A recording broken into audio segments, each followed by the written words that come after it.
Pangmalakasan naman ang bagong painuman ng ating pack members, bongga!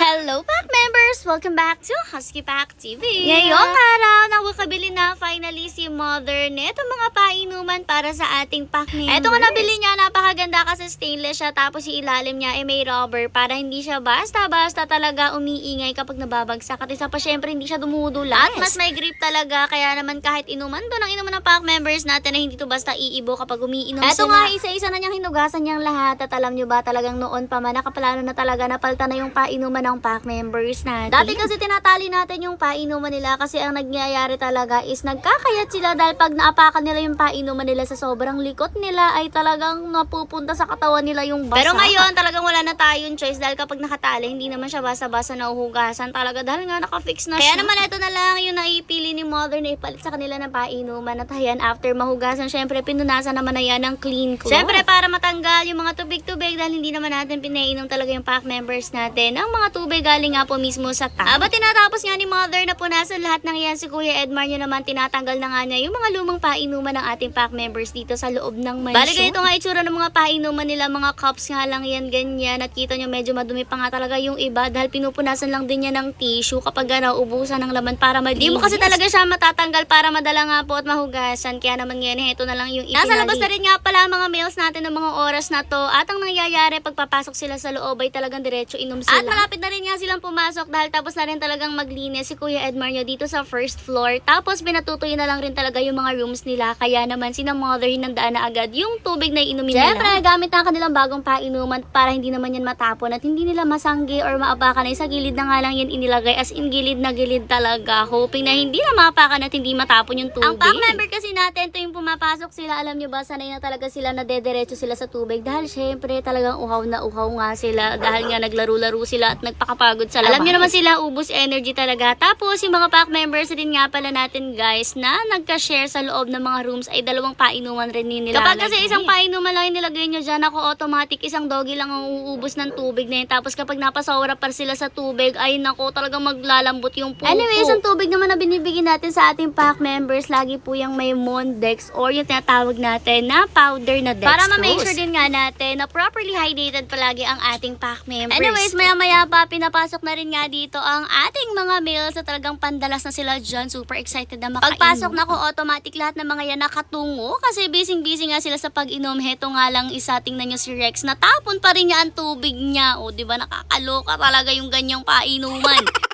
Pero doing good so far dahil siya lang rin naman yung nakatapak ng painuman at yung iba ay ox na ox pa rin. Anyways, naman. Dito nga nagsilabasan naman na ang ating mga